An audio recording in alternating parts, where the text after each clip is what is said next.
Hello, everybody, and welcome to Norm, the Cheers podcast devoted to what Rolling Stone considers the greatest live action sitcom in history.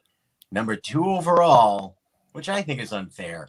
Look, I enjoy The Simpsons too, but who are the 5 people that have been watching it for the last 8 years? Stop that. It's Cheers. When you're just drawing the same characters for 27 years, there's a degree of difficulty that is gone. There's no reality that you have to obey. Cheers. All right. Cheers is number 1. We're coming for The Simpsons today? Yeah, we are. Yeah, we are.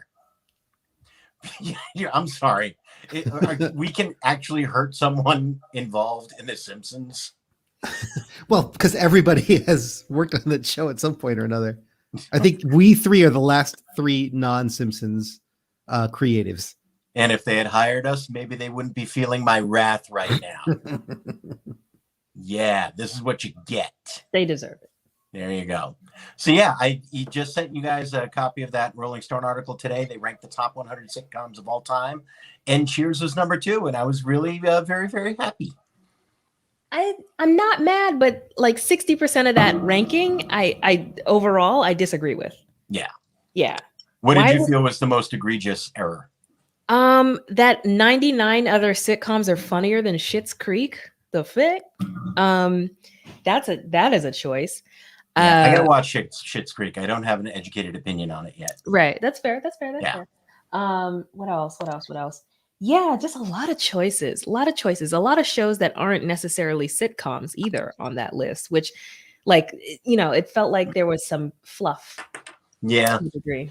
I thought the inclusion of like SpongeBob was sort of stretching the definition of the form a little bit. Yeah, Phineas and Ferb is like, I know we want to respect it, but I'm sorry. Yeah, that's an important part. I don't really believe that animation belongs in the sitcom universe, simply because when you're making a sitcom, you have to deal with the realities of the world. It's a part of the sitcom DNA. And when that's not there, you lose something fundamental. Yeah. I mean, well, okay. So there are animated sitcoms, but then there's animated programming for children, and then there are animated shows in general. And I feel like an animated sitcom a la Simpsons is its own kind of category. Futurama, Simpsons, it's own. Different. Yeah, it's just different. It's just different. The rules are different. The demands are different. The expectations are different. It's different. Yeah. Early season SpongeBob is art, and Black Twitter utilizes those memes heavily. But would I call it a sitcom? Yeah. No. Insecure, even. I don't know if I would call it a dramedy, but it's not a sitcom. Yeah. I was surprised by that inclusion as well. Simply because I like Insecure a lot, but it never felt like a sitcom to me. No. Yeah. Definitely dramedy. It's like This Is Us, but with more levity, maybe. Yeah. But not hard to find more levity than This Is Us. Oh yeah. Right. But I was offended at its low ranking and the fact that it is being reduced to sitcom. Night Court is a sitcom. Insecure, not so much. I think if you don't have a base of operations, a set that everyone is familiar with and goes back to week after week, I don't think you're really a sitcom.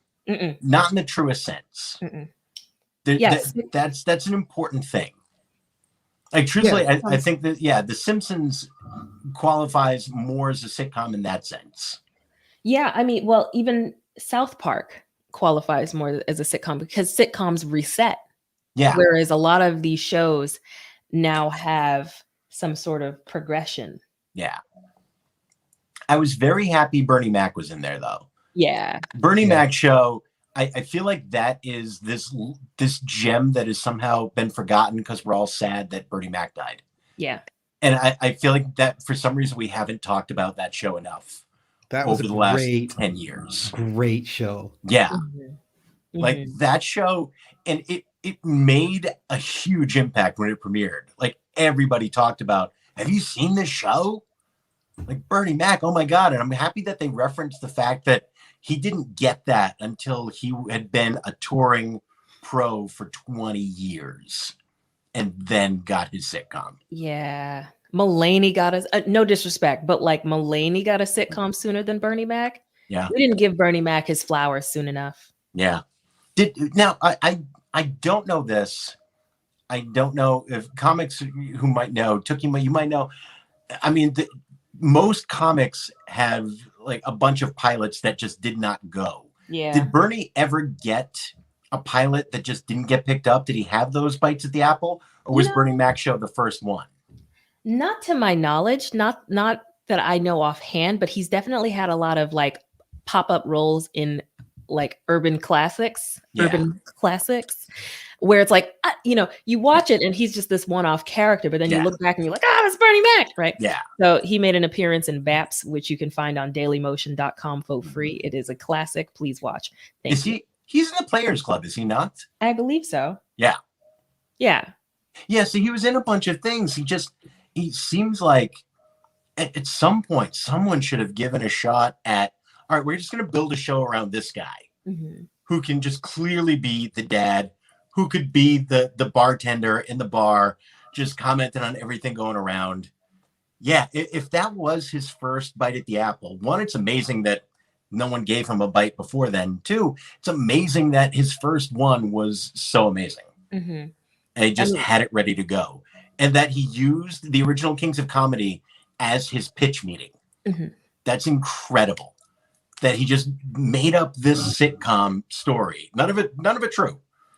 And just did this live pitch that tore the house down as his closer in this concert film. Insane to pull that off.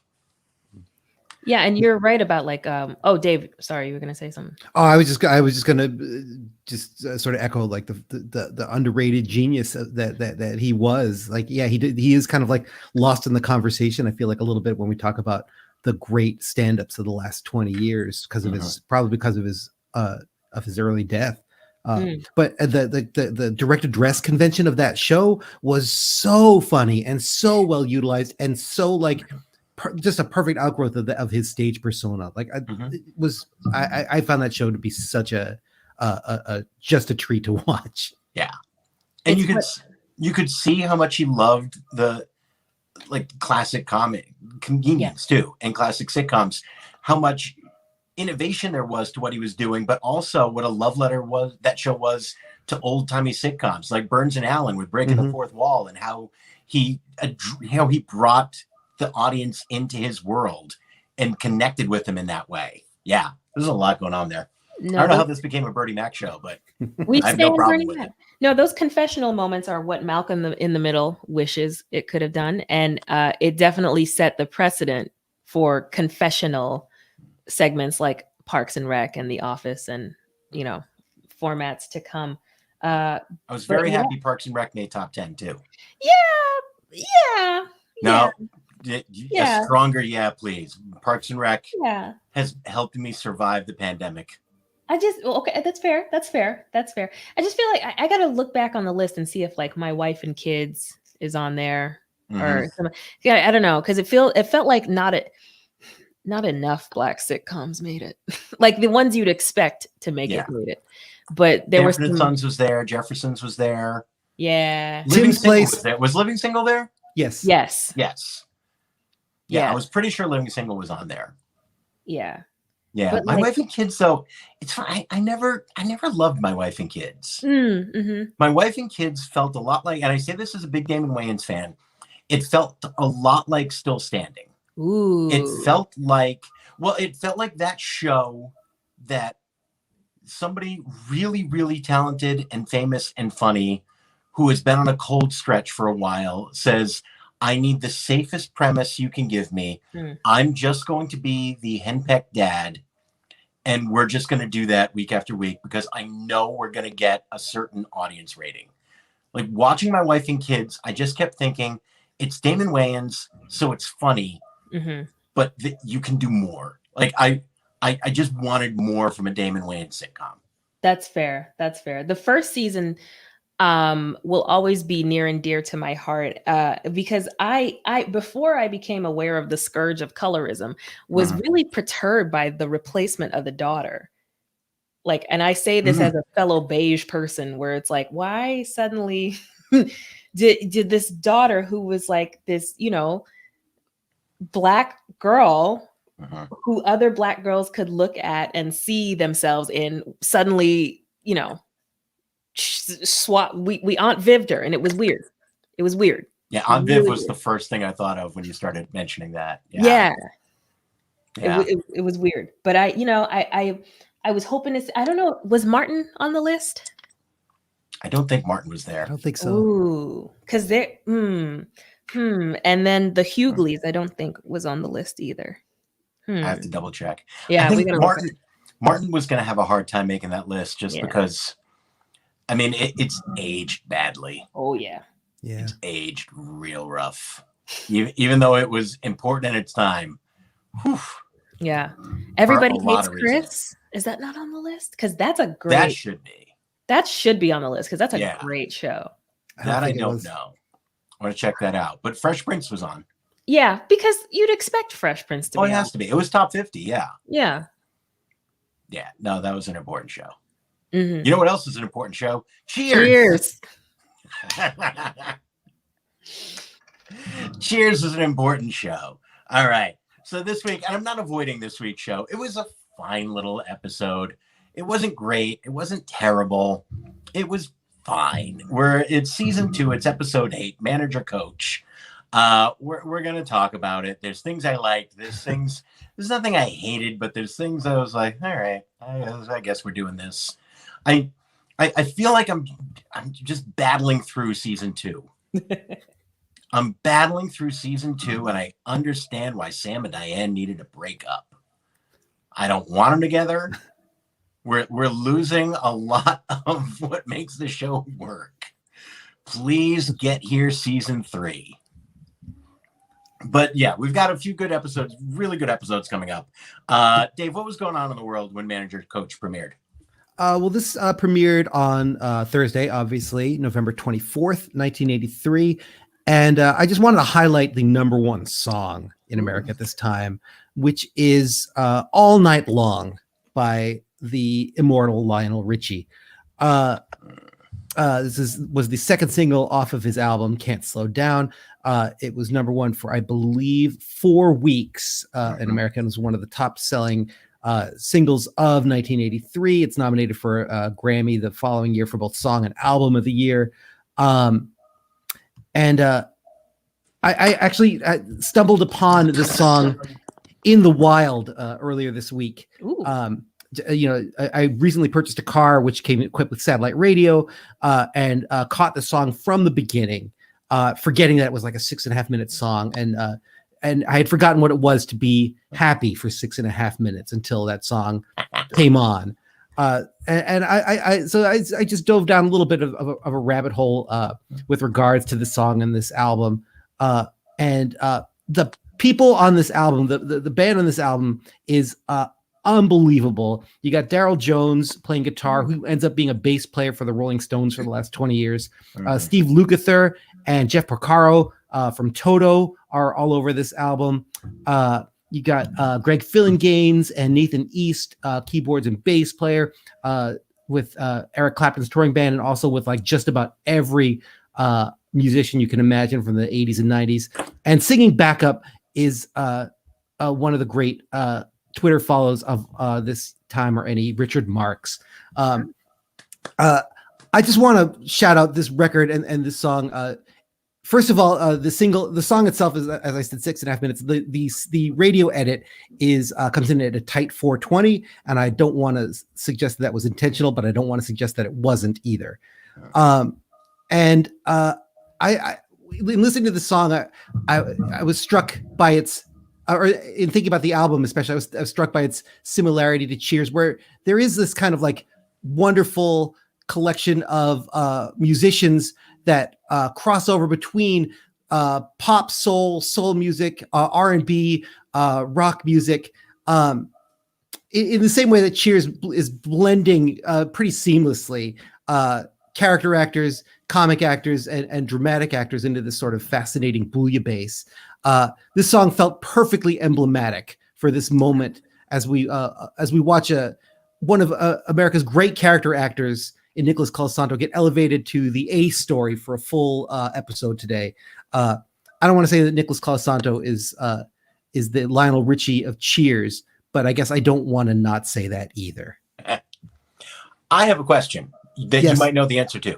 I've always thought All Night Long was the first single off of this album. What was the first single? The first single, I have to go back and look. The first single was, I can't, Was it Can't Slow Down? Yeah, it doesn't say which one was the first one. But I know this and Hello were the two number one singles. Mm-hmm. Can't Slow Down.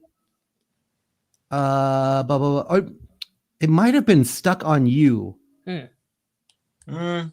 I guess that makes sense. Like, he had been so well known for the ballads. I guess it makes sense to lead with that.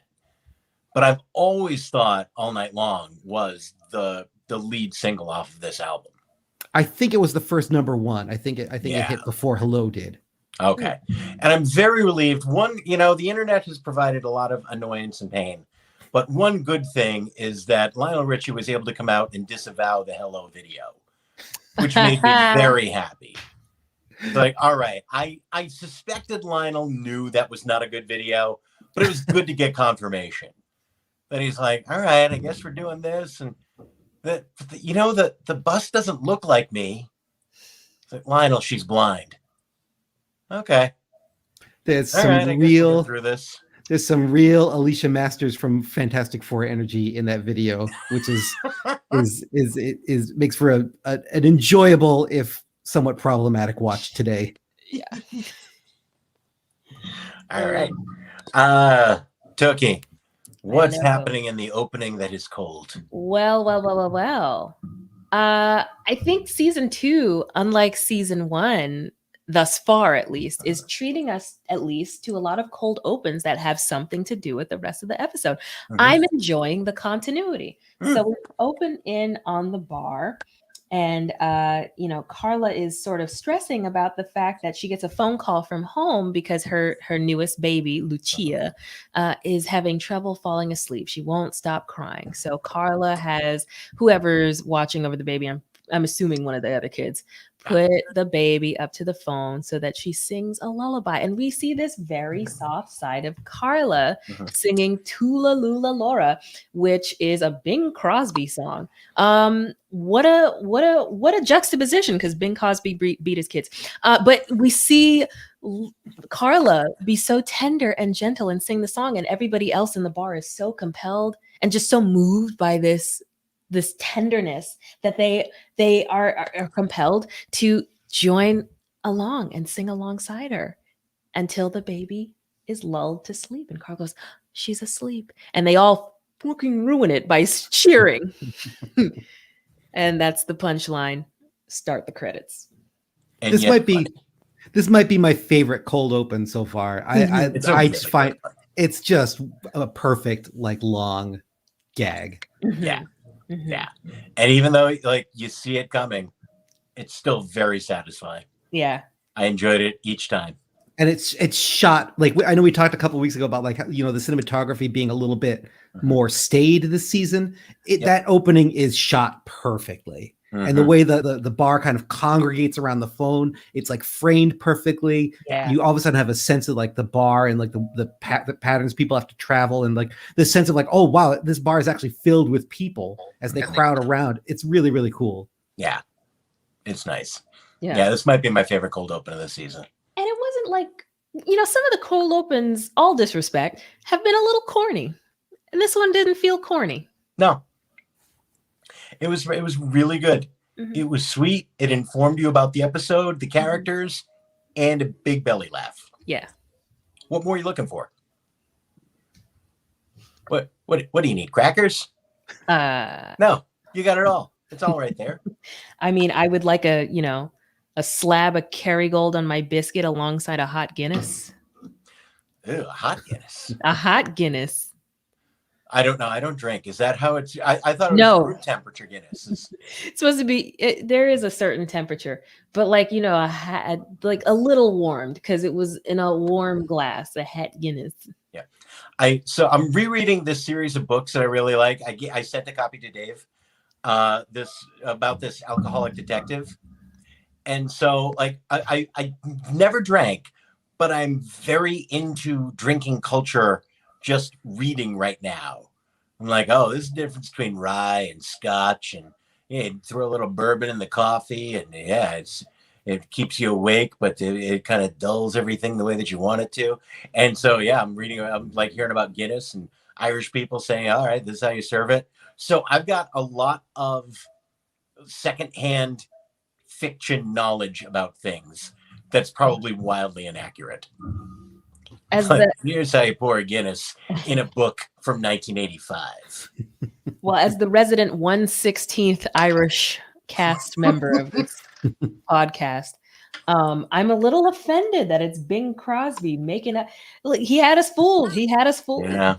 He had us fooled, making us think that was a traditional Irish lullaby. Did he write it? I did not know that. Yeah, I believe so. If he didn't write it, but it was definitely a signature song of his. Yeah. Bing Crosby. What was the hip hop song that had the lyric like Bing Crosby beat his kids? Oh no, that's just a known fact. No, I know it is, but there is a hip hop song that is a lyric to it. Oh, is? Yeah, and I know it came out in the 90s when Dave and I were in college. Oh shit. Because that was the only time I was up on current hip hop. Maybe it was a Public Enemy song because it feels on brand for them. It might have been. I want to say it was Onyx, but I could not swear to that. Okay. Well, because I mean, I'm of a generation where Lil Wayne was, it was more or less instructions on how to beat the coochie, beat it like a cop. Yeah. So different. All right, Lil Wayne.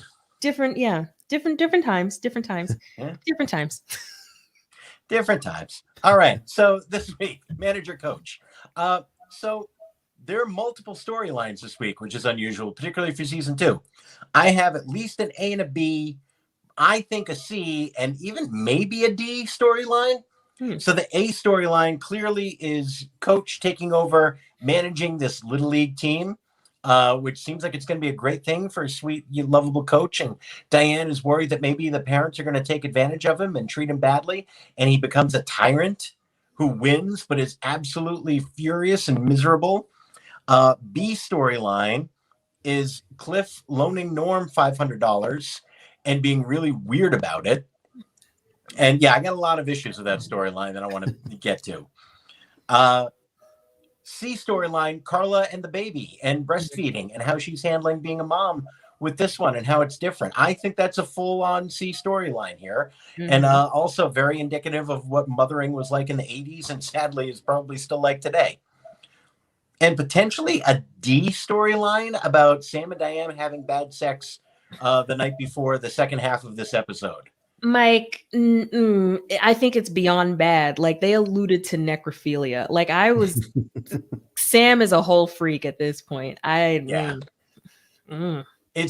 very weird. I think one of the weirdest things I've noticed in the rewatching of Cheers season 2 is how much they talk about having sex with each other in front of everybody at the bar. It's bizarre. It's so weird. And everybody else has like commentary on it. What the hell? Yeah, it's striking how much everybody is present for their discussion of their sex life, and like the camera is always careful to include Diane's reaction shot when Sam says something, and I don't know how to I feel two ways about it. She keeps letting me off the hook by sort of being part of the joke, but also I'm like, is the character of Diane really cool with this, or is she just kind of nodding and laughing along to make things to kind of smooth things over? It's kind of a weird. It's definitely a weird, unsettling feeling. Yeah. So, and it's referenced a few times. So I think we should address the storylines in ascending order, finishing with Coach. Covering the Sam and Diane bad sex stuff. And I think this is the episode, to me, where they started to realize, okay, we're going to break these guys up. I think they probably already knew it, but I also think there's this thing of, you know what, when they're together, we don't actually have a ton for them to do. So yeah, and then you can see, I think next week is when there are real rifts in the relationship that start to pop up, and the rest of this season just kind of goes downhill for them as a couple. I appreciate the prospect of their relationship decaying organically rather than having the wedge of what's his face with the blazer from last week. Oh, Other Sumner. Dave. Yeah. No, not Dave. Sumner. Dave. Oh, yeah. Dave. Yeah. Yeah. I appreciate it being framed as an organic separating rather than this wedge. I have a question that probably neither of you know and might not be a real thing. Is there a sartorial difference between a blazer and a sport coat? Ooh. I do not know. I mean, I feel like they should be distinguished because women have blazer and in a gendered context, women blazers exist, but not a women's sports coat. To my knowledge. See, I'm wondering if sport coat has anything to do with the pattern. There was an episode of Mad Men where they're going out to a dinner at Pete's on Long Island, and Megan puts Don in a like funky sports coat that is really weird, but I know they call it a sport coat.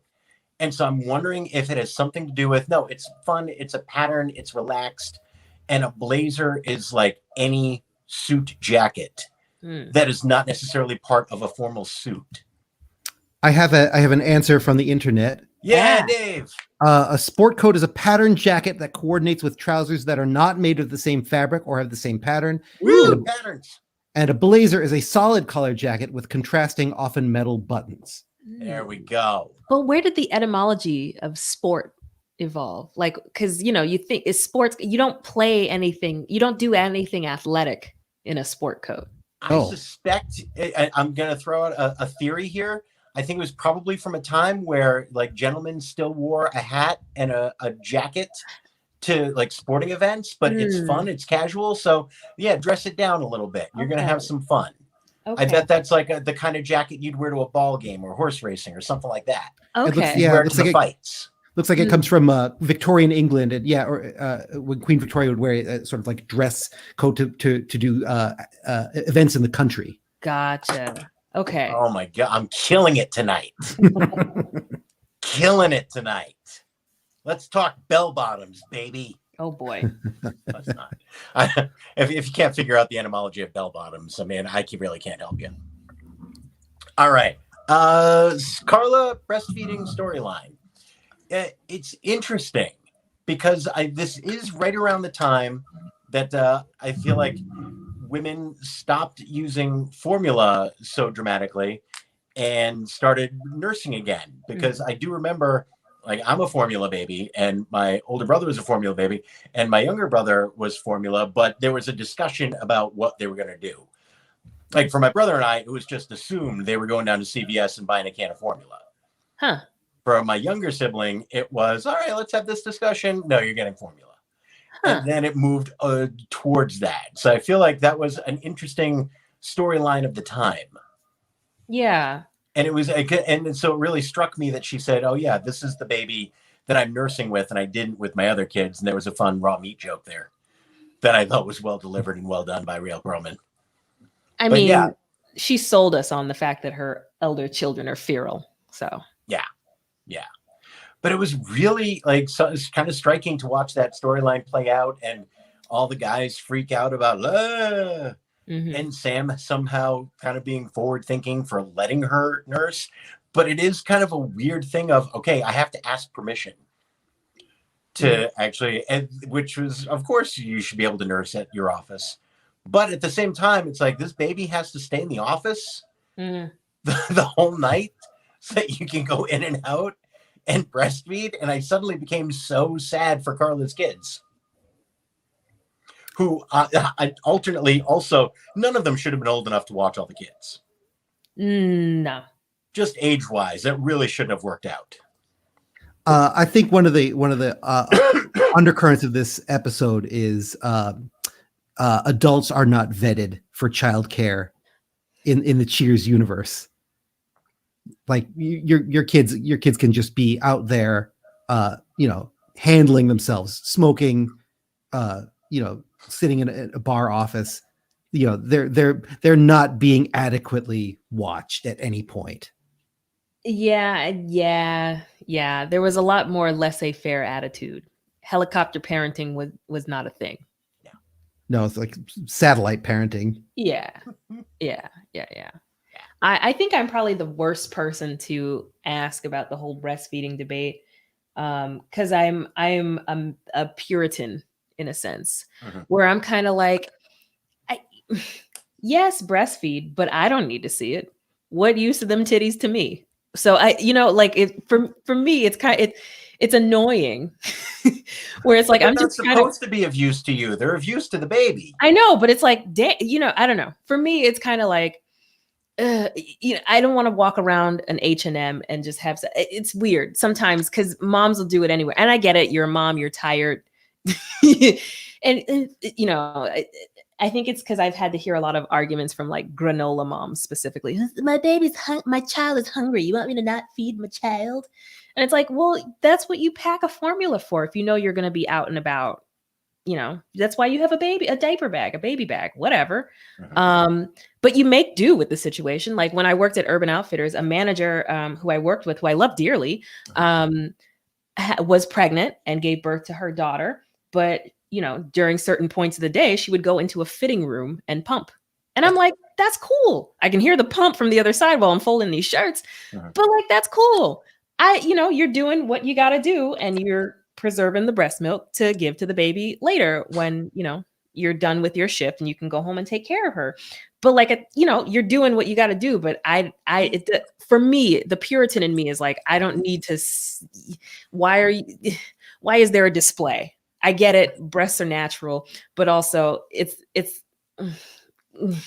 Tookie coming with the hot takes tonight. It's a spicy take, and it's going to make me put them away. Unpopular. But I get it. Your kid is hungry. Your boobs hurt.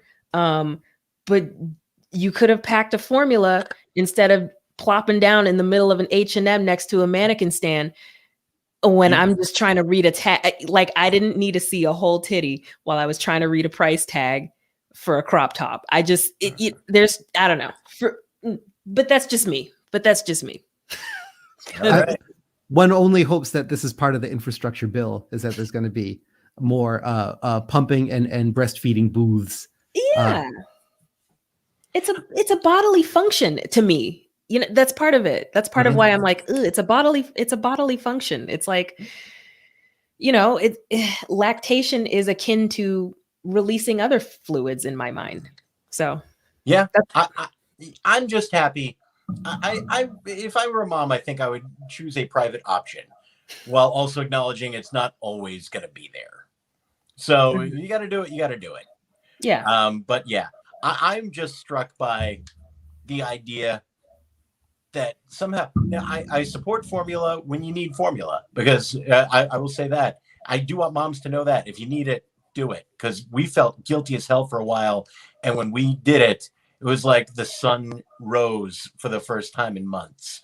So God bless you, formula, and don't take any grief from anybody who tells you you're never supposed to do that, because sometimes you need it. And you do. You get grief. It's like, what do you think we did with babies for thousands of years? What do you think happened to babies? We didn't have formula. What happened? You know what? They died, Karen. You know how many babies used to die before we had formula? And then we made new shit, and then babies got to live. So it's great. So yes, I'm very pro formula, but also, yeah, if you can breastfeed, it was weird for me in this era of breast is best to know that my mom was just like never even a consideration. Here's this, it's free, it's better, and you know what? I'm getting a shot so that you can't have any of it, and we're going to the store. And we're heating this up for you, Mike. It was a weird moment for me watching the episode. Just saying, it's a baby of the 70s thought that you have. That's all. I did like one of the things I loved about this cold open too was that it did like give us the access to this kind of like suddenly a much more vulnerable or not vulnerable, like a softer side of Carla. Yeah. And the fact that Norm is the first person singing in the open, like kind of like made Norm a little bit more a little softer this episode. I don't know, there was something I liked about this, aside from like Norm and Cliff's kind of like, Neanderthalish, that weird beat, the Playboy beat, which was just kind of like, that was, I thought the real low point of the episode. Yeah. Who reads a Playboy in a bar? Ugh. What? There was a lot of. I mean, and also it's not like this is just some like sleazy bar. It's a nice part of Beacon Hill. You don't have an issue of Playboy there. Take it to the combat zone. Yeah. What are you doing?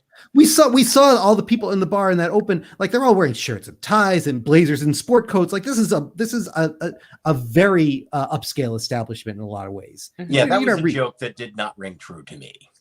Nope. It's like, I get that you couldn't have just had somebody well endowed on the TV and then had everybody go like, oh, no one's going to have that magazine there. Stop it. It was just one of those other moments. I ticked off a lot of, there were a lot of checks going off on the misogyny box. Yeah. And I get it. And so, I mean, the misogyny is obviously real and it was there, but like, let it be real. Like that felt artificial. There's enough bad real misogyny that you don't have to like gin this up. Oh, you know what I realize is also part of my Puritan take on breastfeeding is because I'm from a culture on my mom's side in the Caribbean of one and done. Your baby's weaned by a year-old and you're on the potty and out of diapers by 2. Yeah. I think that's the right time frame. Huh? Yeah, I think that's the appropriate time frame. Yeah. No, because I don't know what it is. Some American kids are on the titty forever. And it's that is a weird, I try to be as liberal as I can, but like you shouldn't be able to request it. Yeah. Thank you. Yeah. That should be the rule.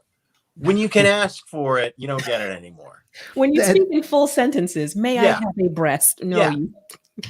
Yeah. That's kind of a nice, I think that's a nice metaphor for growing up American too. By the time you can ask for this thing, you cannot have it. Yeah. Yep. All right. B storyline. Cliff and Norm and the loan. There are things I liked about it, but there's also, it felt a little like the Playboy, where it's like, this feels like you're doing this in a weird way to create this drama. Like one, it's great. All right. Cliff got his raise. He's walking in. Drinks are on me. You don't make that much. Like postmen do well, and he lives at home, so I know he doesn't have big expenses. But still, that bar is full. Even when drinks were less expensive, you didn't make enough that everyone's like, oh yeah, I'm going to spend a few $100 on drinks for all of these people. And if you are feeling weird about giving the loan, why are you mentioning being like well off? I don't know. I mean, I get that he wants to show off and he's a show off kind of guy, but that felt a little weird announcement. Am I crazy there or? I think, and then like to the cold offer of the loan without like any sort of like anticipation, without any sort of hint that Norm needed it at this point was weird. Yeah, the whole thing kind of felt very artificial, very sitcom-y. Yeah, it's weird. The offer of the loan didn't feel as weird to me, simply because he's been out of work for a while and he could probably use the money. So just like saying to him that section of it, I was strangely okay with. It was the introduction of a rounds on me and I'm doing really well in that weird way that I don't remember Cliff ever doing before or after. I mean, he does like to show off at times, like when he gets the shoes later on in those episodes. There are some fun things, but I don't, just coming in and saying I got a raise and I'm buying a round for everybody felt a little artificial. Yeah. But offering the loan, that I think felt kind of weird, and that felt a little on brand for Cliff. I will say, what was with the move where he took the loan application out like the power sword from He-Man and the Masters of the Universe. Like, where'd that come from? It's just like Captain America's shield, just boom. It's Spicy Out of his Cliff. back. It's Spicy Cliff. Yeah. We're seeing Spicy Cliff this year. Yeah, it's like he Ooh. wasn't gonna like futz with pockets or something. Like Yeah. maybe it's that postal uniform doesn't allow for a lot of like easy pocket access. Icy pockets. The one-page loan application. I actually ran $500 through an inflation calculator. So that's Ooh. that's the equivalent of about $1,300 Okay. in this day and age. All right. Yeah. So yeah, not a bad little offer from Cliff, even though he thinks Norm is going to turn it down. Why would you think Norm was going to turn it down, though? That's Like, another. as someone who's got like an insane bar tab Yeah. and is pretty public when he's not doing well, what in the world would make you think that Norm was going to turn down this loan offer? And is Norm back with Vera now? Because that was not the case last episode. Great point. I wrote that down. He just had a date with a woman to go and see Gandhi. Yeah. Did this get shot out of order? I don't know. They never established that. That's the sitcom standard, though. There's no actual linear thing happening in terms of unless it's like a two-parter. Like there was never any establishing point in which they were like, "Hey, Vera and I are," they're always. There was a scene where he announced that they were separated. But there was never anything leading. They're always on the rocks, according to Norm's lore. So it's like, yeah, this is the only time in this series where they are not together. Yeah.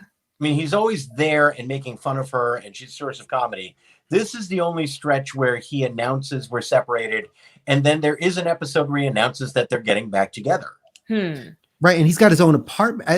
Last we heard he had a new apartment, like an hour outside of town.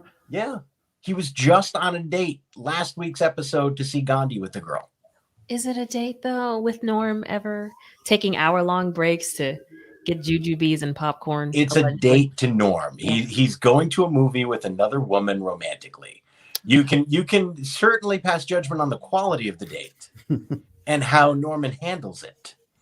But in Norm world, that is clearly a date, and that woman believed she was on a date. If I was on a date and I was I would be so panicked to be gone for more than 7 minutes. Like I would come back and announce to the whole theater I was not pooping. I can't imagine that. I just wouldn't want. I would assume that's what everybody's thinking, and then from that point on, like the fact that I was pooping is going to be in everybody's head. I would do that at a theater now. Like if I got up and had to take a phone call or something, I would walk back into a crowded theater and say, "Don't worry, I wasn't pooping." Nice. Can you tell Dave hasn't dated in 25 years? Because Dave, now you can just bring the cell phone in and film and have proof. Oh, that's a lot of information. No, that you were not pooping. So yeah, so it wouldn't be a bad video. You just film yourself. Mike. What? I think it's just a lot easier to walk back into a crowded theater into Endgame and say, like, "Don't worry, everybody. I just had to talk to my dad. I wasn't pooping."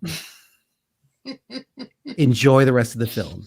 See, the mistake there, though, is I know your dad, and if you called him as a witness, even if you had not been pooping, he would tell the audience that you had been pooping. Oh, I'm not putting him on the phone. We're not watching the rest of this 4-hour Marvel epic. You put Alan Rabinow on the phone. I know what he's going to say. You throw him on speaker. Well, absolutely. Give him a captive audience. Forget about it. Not going to do that. All right. So, yeah, any other thoughts about the Norm Cliff Loan storyline? I like to see Spicy Cliff. I do. I like to see Spicy Cliff, and I don't like the way they essentially castrated this character in later seasons. It is interesting. Yeah, he's got more guts now. Mm-hmm. Yeah, he's feeling himself a little bit more. Mm-hmm. Mm-hmm. All right, let's get to the A storyline, manager coach. was going into it. I was not looking forward to this episode. I said to you guys, I don't like Angry Coach. That being said, I really liked how Nick Colasanto handled this week. I bought it the whole way. I understood why it was happening the way that it was happening. He was modeling after the managers that he had seen in the 50s and 60s. And he just thought this was his responsibility to win. And I thought he was funny the whole time. I didn't quite understand, aside from just setting up an unofficial obstacle, why Diane was so reticent about Coach managing this team. That felt very weird. Like, oh, we just need an obstacle. We need some conflict. It felt like we need some kind of conflict between Sam and Diane. So let's have them be on opposite sides of this for seemingly no good reason. Yeah, they're kind of like, and they sort of like stake those positions early on, and then it sort of grows into this sort of like battle of the sexes thing, which I don't think ever really worked or made sense. I think that's one of the weakest parts of this episode is the way that the writing is trying to sort of stake them out as on opposite sides of Coach's transformation, when like the interesting choice is to have them both be worried about their friend. Yeah. This seems like something where they could be on the same side, working together. And they just, for whatever reason, wanted that bickering banter of season 1, but it doesn't quite work when they're a couple this way.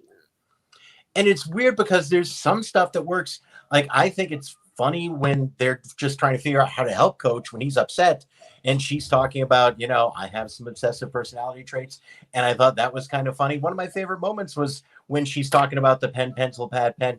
But here's something I can't abide. And Cliff just gets up and pats Sam on the shoulder. And I thought that was very funny. But I feel like there's moments for them to have comedy where they're not just arguing. Like, I just feel like they didn't understand how to write a relationship.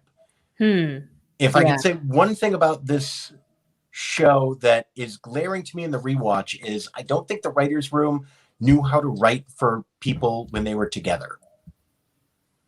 They don't know how to write for people who are in love and are still interesting.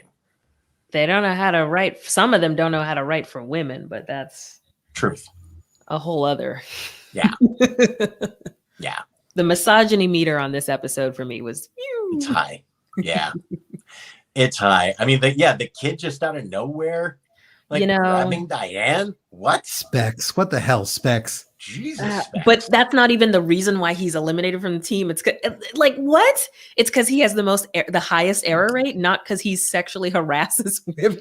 Okay. Although, is there anything more accurate than if he was a better athlete, we would have let that slide? Oh, that hurts. Oh.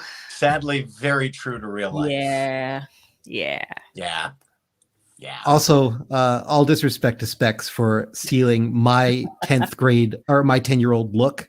That was pre-adolescent Dave Rabideau to a T. Ugh, all disrespect. Yeah. Young Corey Feldman making his appearance as one of the Titans. Moose. Was that him? I didn't recognize him for the life of me. Oh yeah.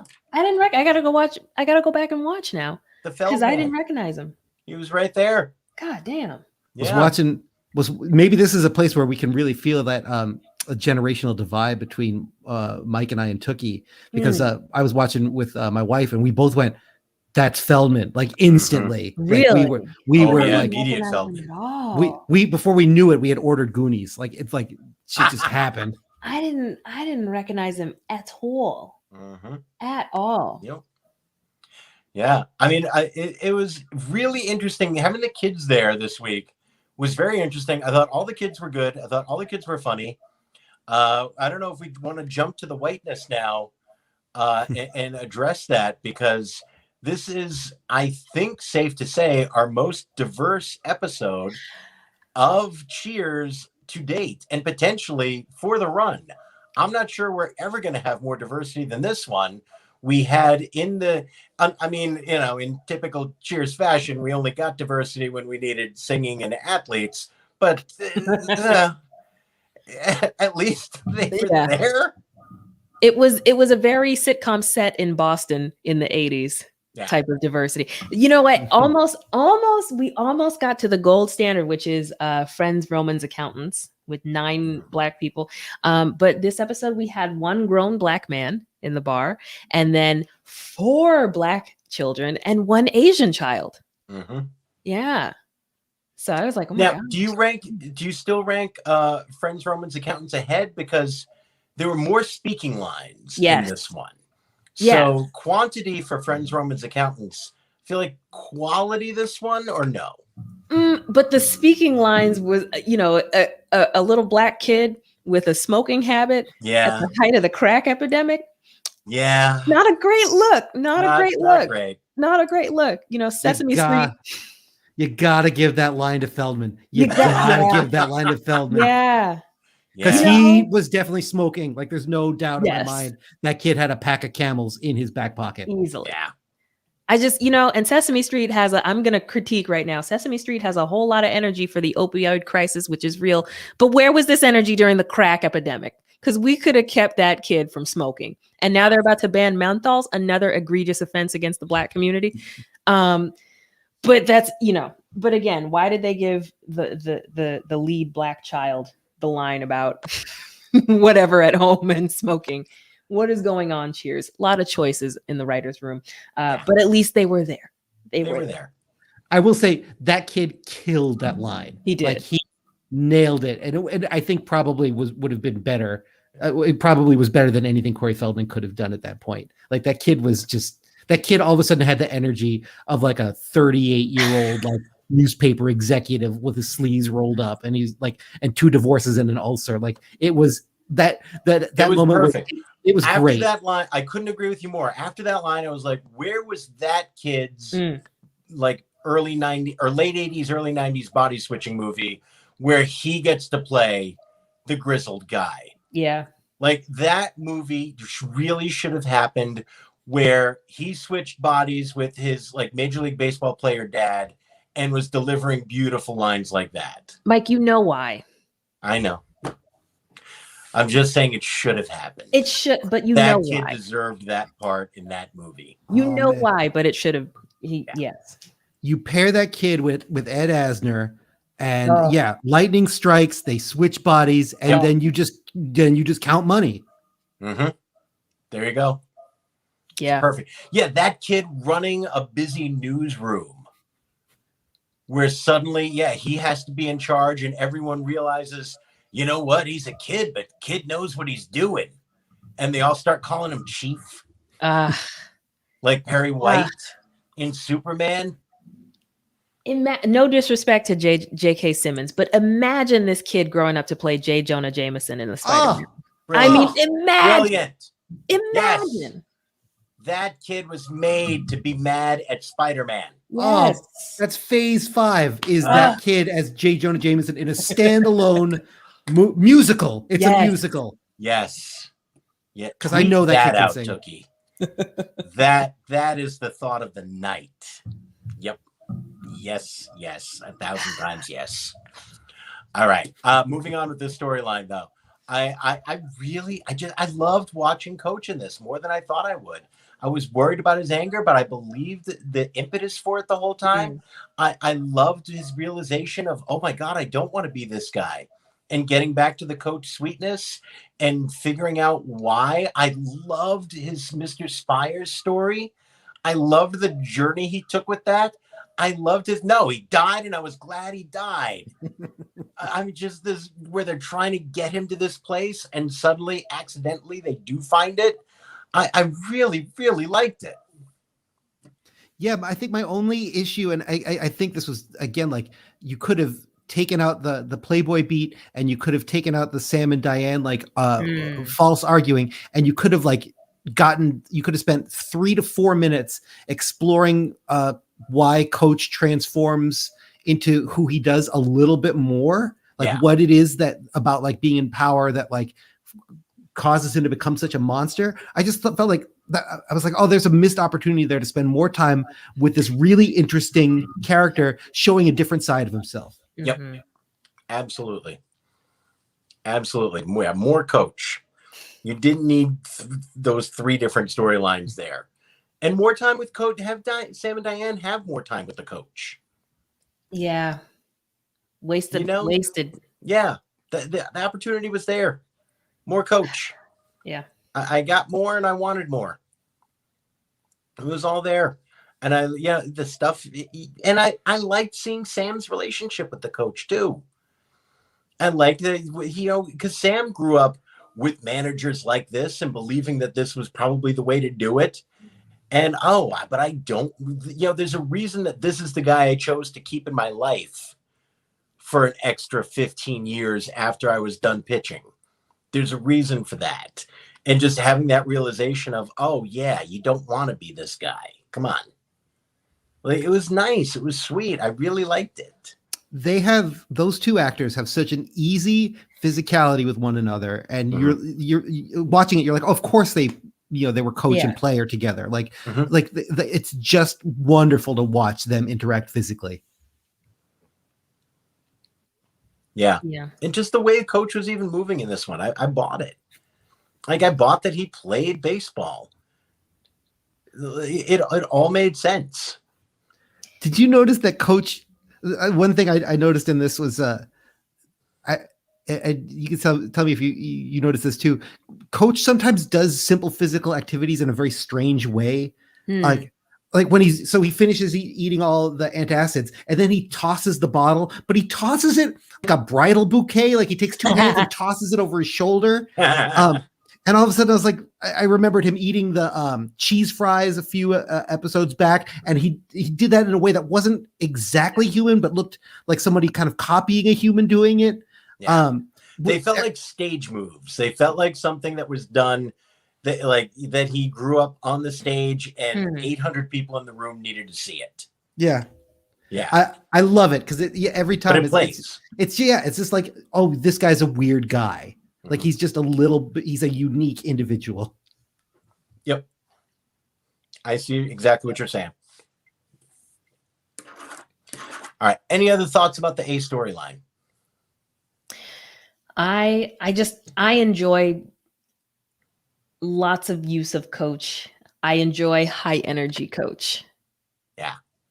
I enjoyed it. It was a fun treat because he's, he lights up the screen when he's on, but it's also just like so chill just because, you believe that he is the guy who thinks blacking out in the middle of the day is a nice break, So to see coach on 12, to see coach after a couple cups of matcha, it was nice. It was nice. It was a fun treat. It's not something I would expect all season. I can't see him doing that all season. No, but it was a nice departure.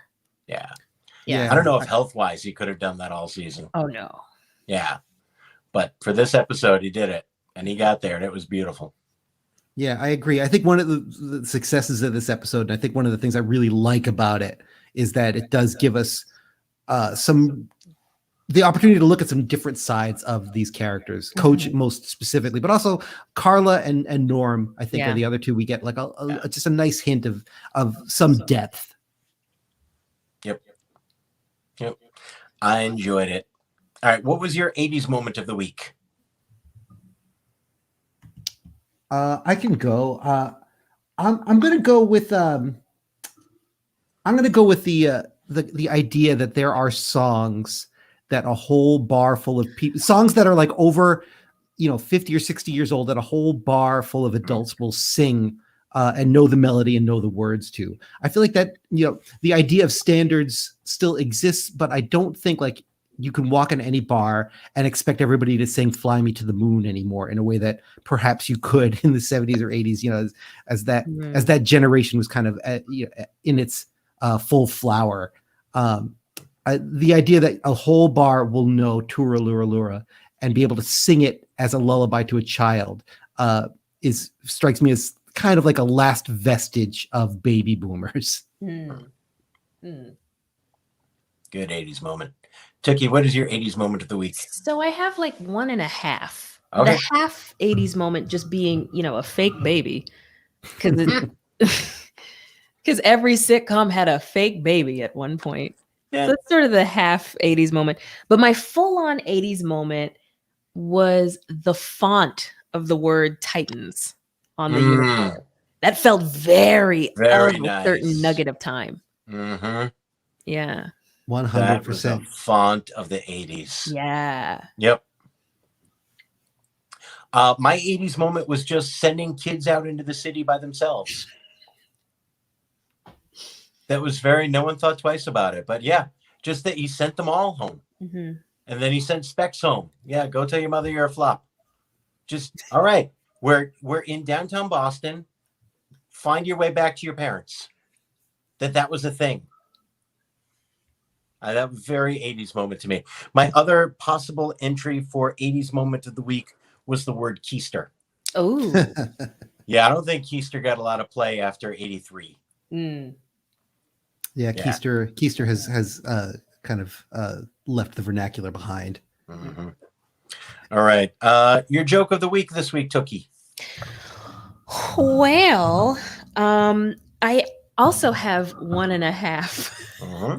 This seems to be a day of halves, where my main joke was Spicy Cliff for once, where in Norm talking about not having enough free time and not being busy, and Cliff says, "You've got enough time to make your own coal." And that's such a I'm gonna miss Spicy Cliff. I'm gonna miss Spicy Cliff because that's such a great line. But my half is in the office where Sam is talking Coach down after his fits of rage and just talking about how sweet he was, and Coach just saying, "I was a beautiful man."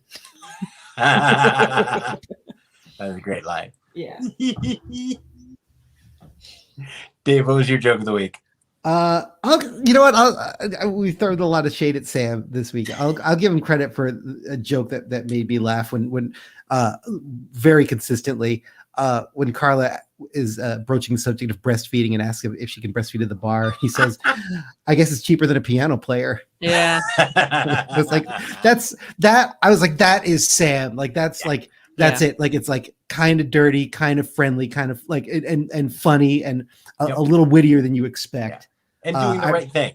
Yeah. Yeah. Yeah. And yeah, ironically making the situation less weird by making it sexual. Yeah. Yeah. Yep. Good call. My joke of the week is not totally a joke, but I loved when Sam was at the end of the Mr. Spires story and was trying to find the message saying, "But you learn to respect him." No, he died, and I was glad he died. I just thought the delivery of that both times made me laugh out loud. That was my loudest laugh of the week. No, he died, and I was glad he died. Just so passionate about it. And just there's no reason for me to feel bad about this. People die. I'm gonna die. And I'm happy when he died. And that's okay. Yeah. I thought that was my favorite joke of the week. I like that a lot. That was a incredible moment. That line reading is one of the great line readings you've had so far. Yep. All right, the Sam creepy quotient of the week. Sam's never not gonna creep. Yeah. I'm not gonna blame Sam for the creepdom so much as I'm gonna blame who the hell wrote this episode. This was an Earl Pomerantz special. Yeah, all disrespect to Earl Pomerantz. You know what? I don't know if he's trying to make a commentary on toxic masculinity of the 80s. I don't think that was even in the lexicon at the time. A lot of the misogyny leaped out in this episode, and I just was not here. So Sam, this episode gets a 5 on the curve because he's never not going to creep. But I feel like the creepage was no fault of his own in this sense. And it was the writing that he had to work with. And he had to work around, a juvenile pinching Diane's bum and a guy bringing a smut rag, a filthy magazine into this fine establishment, and all sorts of just comments here and there about women and their bodies and whatever. It just so Sam's creepy quotient is lower only because I'm forgiving Ted Danson for the writing that he had to work with and around in the story. Fair. Dave, what's your quotient? I'll goose it up a little bit. I'll give him a 6.5, purely for the inclusion of the line when Diane says, there will be parts of me that you will not that are no longer available to you, and Sam turns to, I think it's Cliff, and says, "Just my luck, it'll be one of the parts that I care about." Yeah. Like sort of sharply funny, but that, like, for me, like I was like, oh, that's the line between like being sexual and being playful and funny about it, and that was like, oh, that's crass, and it made me not like him. Mm-hmm. Yeah, agreed. Yeah, that was a bad line. Mine was a 7 this week, and brought down because at least he did the right thing with the breastfeeding, and I liked that. But that line, the one of the parts I care about really creeped me out in a big way both times I heard it this week. And I found the whole thing about the Night of the Living Dead. Yeah. Like, hey, no reason to bring last night into this. Like, dude. Yeah. Like, somehow, like, you're creeping on her, like, after she worked a whole night in the bar and was probably, like, tired, and you were like, no, we're going to do this. And now you're grading her the next day and, like, making her feel like, what is she supposed to do? And I found both of those lines to be two of the creepier lines Sam has delivered. Yeah. It's see, but and he said it in front of other people. That's still, it just weirded me out. Yeah. I don't think you say that privately, but you definitely don't say it in front of somebody. But my thing for why I sort of, gave a little bit more lenience in this regard is the fact that they harp on it. I feel like an actual, a perv in jest would know when to no longer harp on it. And that was definitely a choice in the writer's room at that point. Yeah. So, I don't know. Just didn't feel like a good Sam week for me. And maybe I'm judging a little too harshly just because Sam didn't get a lot of interesting stuff to do this week. And I'm just anxious for them to break up. Well, damn. Yeah. Yeah. Maybe I'm just getting a little bitter. Yeah, it just felt like this was this would have been a perfectly fine week to just have them actually be happy together and not make that a sort of subplot. Yeah. And just have them be, exactly. Like, this is a great week for them to be a good couple. Yeah. Like, can we? It's reasonable to have a couple of those weeks. Yeah, and I think it would have served the story better. Yeah, not everything has to be David and Maddie from Moonlighting. Like, it doesn't always have to be sparks flying. Yeah. Yeah. There has to be a reason that they last a year. There's got to be.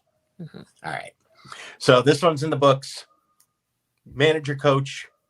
Parts of it I legitimately enjoyed very much. So it's somewhere in the middle ranking for season 2. I rank it higher, bottom of the top, only because of coach. Because everything else, I think that's fair. Yeah, because everything else didn't work for me. And I feel like if they were going to touch on breastfeeding, which it shouldn't be a touchy subject, but it is, that should probably get its own episode. That's an interesting point. The coach stuff, when it worked, really worked. And they were at least on the right side of breastfeeding. So, for Cheers, I thought it was, those parts were pretty strong. Yeah. Or working moms in general. That should be the plight, if you will, of a working mom. It deserves its own beginning, middle, and end. Yeah, it's a good point. I think I'm always going to, when I think about this episode, I'm always going to think of it very fondly, just because, like, the two high points, with Coach addressing the kids and the open are so good. Like, that's what I'm going to remember going forward about this episode. Strong bookends. Yeah. Good point. Very good point. All right. Anything to plug this week? What is a plug? What? Tookie says this, and she's like doing the most comedy shows in Boston of anybody. I didn't know. Like, I'm here, I'm at this place, I'm at Laugh Boston, I'm at Chuckle Boston, I'm at Boston, haha. I don't remember half of my schedule, to be complete. Oh, I'll plug it next. Got so much of a schedule, I can't remember half of it. I'll plug it next week, but I'm doing an online show next Wednesday and it might be the final one of that series for some time. So people should check it out. Yeah. All right. Yeah, I feel like the online shows are starting to wrap up, aren't they?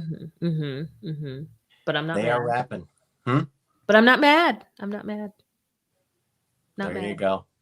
But we still have 9 more seasons to get through. So we're not going anywhere.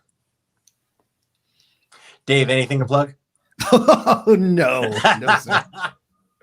No. Dave and I might be going to the Hall of Fame. That's something to plug. That'll be fun. Hell yeah. Yeah. I mean, not like we haven't been voted in or anything. You have my I vote. have been. You both have my vote. Oh, thanks, Tookie. Yay. I was watching, part of the Ken Burns documentary because it was funny. I was actually watching it because of a conversation Tookie and I were having about the Hall of Fame and the first Hall of Fame class. And it was on PBS. I was like, well, now I have to watch. And so I was watching it, as I do, because I'm 78 years old. And I was like, I want to go back to Cooperstown so badly. And it suddenly occurred to me, I can. And so, I immediately texted, the only people in my life who I thought might care about the Baseball Hall of Fame.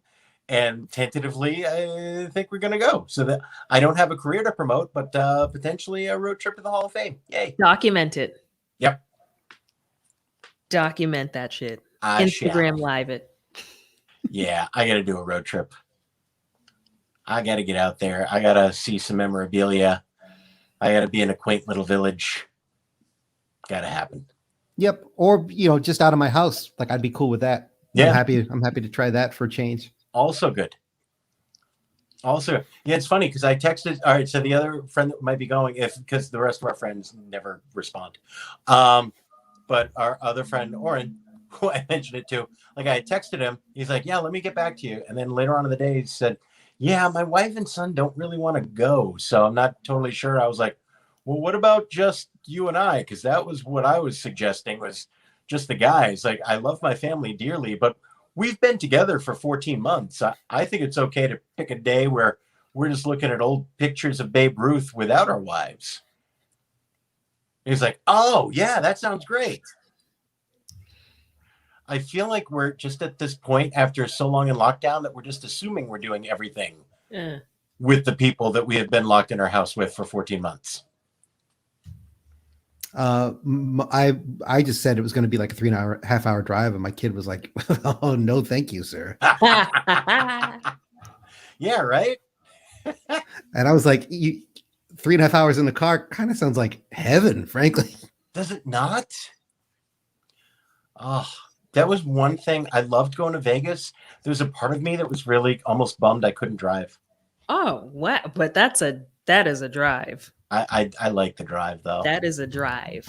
If it's somewhere I can go, I would happily have done that drive. And whenever I can drive somewhere in a day, I would rather do that than take a plane. I just find the airport so wildly unpleasant. And in the car, it's like I decide when I'm stopping. I decide what I'm listening to. Snack time is for me. It's like I'm sitting in a great comfy seat. It's everything I want. I control the temperature exact to the degree that I want it to be. It's fabulous. In the age of podcasts, I can't imagine a better scenario than a 4-hour drive. Indeed. Indeed. Amen. All right. On that note, hey, I have a question for you. I don't know if this should have been done off the air. So I got new wedding bands this week. Ooh. So what are your opinions on the flexible wedding band? Oh. If you're going to do activity and you don't want metal chafing the skin, yeah. That's been my feeling. I'm 10 years in. I love being married, and I like having a wedding band on, but my metal wedding band has always been so uncomfortable, and it leaves like the mark. And when I wash, and especially like once the pandemic started, you're washing so much. Yeah. Like I had these little cuts on my finger all the time. And then for so much of last year, I just have not been wearing my wedding band, and it was so nice not to be in pain. And then finally, I was like, I asked my wife, I was like, would you mind if I got a flexible wedding band? She's like, no, I guess not. And it's fabulous. I got like 7 of them, and I mix them up now. It's so nice. They're different colors. You're making sartorial choices. Yeah. It's the sport coat of wedding bands. I support the silicone band. Yeah. But Yeah. I just kind of wanted to get that feeling of like this counts just as much, right? Like it's not somehow like a bad husband thing if I'm not wearing the one from the wedding day, right? I haven't worn my wedding because I was doing a bunch of plays right prior to pandemic. So I didn't want to lock up my wedding ring every night. So I hadn't been wearing it for like months. And then I still haven't worn it. So I guess like in that sense, you're so far ahead of me. Get on the silicone train. Silicone that's it. Yeah, it's just so nice. And especially I've had this thing in the back of my head ever since Jimmy Fallon almost lost his finger to ring avulsion. And I've been panicked about that too. To what? What? Of course, ring avulsion. That is a very Fallon way to lose a finger. By yeah. Yeah.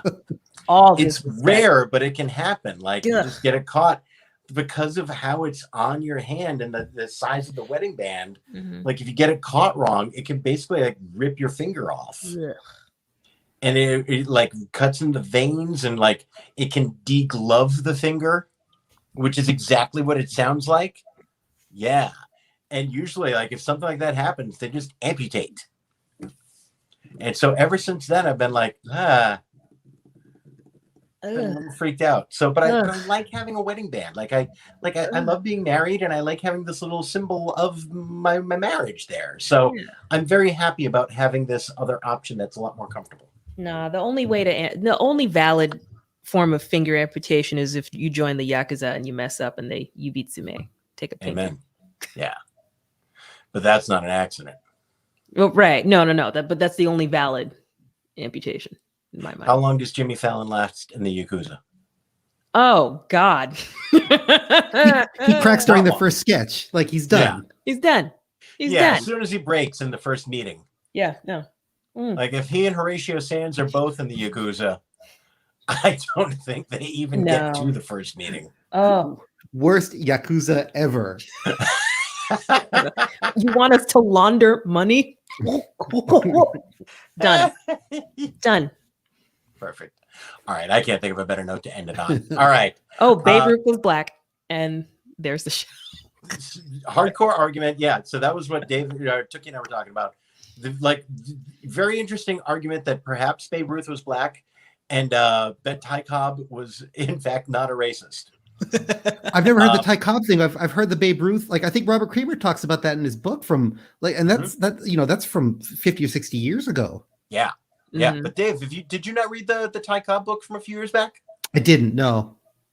I heard a podcast about it and just about how so much of what we think we know about Ty Cobb basically came from one source, which was Stump Merrill's biography that he basically published after Ty Cobb had died. And came up with and just wrote all these stories and said that he spent like months with Cobb and saw this stuff. And then, it had been like 60 years and this author had thought, it's time for another look at Cobb and went in expecting to kind of do a deep dive into all the stories that he had heard and to document them and really examine the great talent, but awful human being that was Ty Cobb. And he found out that he couldn't verify pretty much any of these stories and was able to verify that Stump Merrill lied about a ton of stuff and found things on the record about Babe Ruth, about Ty Cobb, like basically being pro-integration, hated Kennesaw Mountain Landis, who was the guy who was basically the leading proponent of segregation and keeping black players out of the major leagues for years, came from a family of abolitionists. So all of a sudden, all this information came out saying, hey, what we think we know about Ty Cobb looks like it's probably wrong. And so, there was an interesting NPR radio podcast about it on More Than a Game. And then he wrote this book called Ty Cobb, A Terrible Beauty that really makes a very strong case for what you think is not true. Like, he was an asshole in a way a lot of the great athletes are assholes in that, I'm better than everybody else in the world. Prove me wrong. But I mean, in that sense, it was what pretty much every athlete who is the best in their sport is kind of an asshole and sort of takes to be an asshole. You know, it's Tom Brady, it's Michael Jordan, it's what all those guys are. Steph Curry is that asshole. He's just incredibly lovable. Yeah, in a very positive way. Yeah. And Ty Cobb was never afraid to tell you were not even close to as good as he was at baseball. And by the way, Babe Ruth, wildly overrated in Ty Cobb's opinion. And he'll tell you why. But yeah, all the rest of this stuff, it looks like Stump Merrill just basically made up. This makes me hate Arliss even more. Yeah, right? Oh, that movie is terrible. Ugh. God, was an awful movie. And really should have made you think, as soon as you were basing a lot of this on Robert Wool and Roger Clemens, it really should have made you start questioning things earlier. But yeah, I mean, at that time, like, sports writers just wrote whatever they thought was the best copy. Whatever popped into their heads, that's what they wrote. And so the idea that we base so much of this on this one sports writer really makes you go, oh, that was not very responsible of us. So there you go. Yeah. But it's funny when you were writing about the Babe Ruth stuff on Twitter, I was like, yes, absolutely. And then Ty Cobb got mentioned, and I'm like, I am not going to be the guy on Twitter to actually Ty Cobb. Nope. This is a private message. Okay, but we're hashtag not all Cobbs. Not all. Nope. Okay, but we're not on board with Babe Ruth possibly being light-skinned David Ortiz. Oh yeah, I think there's decent argument there. I mean, at the very least, the apocryphal information about the Ruth's relationship leads you to believe that there could be somebody else there. And there was enough people talking about it at the time that it's a very real possibility. And Babe Ruth was always very forward thinking about such things. It's definitely on the table. His parents were German, but you know, there is actually a German population in Jamaica. Is there? White Jamaicans are mostly and white Haitians are mostly Polish as well. So like they're, you know, Germans pop up in some interesting spots, don't they? Yeah. Germans always have a reason for getting out of Germany. I don't know. When you find them in South America, I get suspicious. That's a whole other story. That's a whole other story for The Hague to sort out. Did you meet my Argentinian Uncle Klaus? Yeah, whenever you see a guy with a monocle and a pith helmet, I'm like, oh, I don't know. I don't know about that one. I'm worried.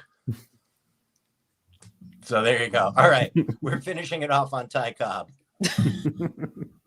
For Dougie Kavanaugh, Dave Rabinow, I am Mike Dorval. Talking Cheers. We're going to be back next week with season 2, episode 9. We're going to have a blast. Stay safe, everybody. Get vaccinated. We'll see you next week. Bye.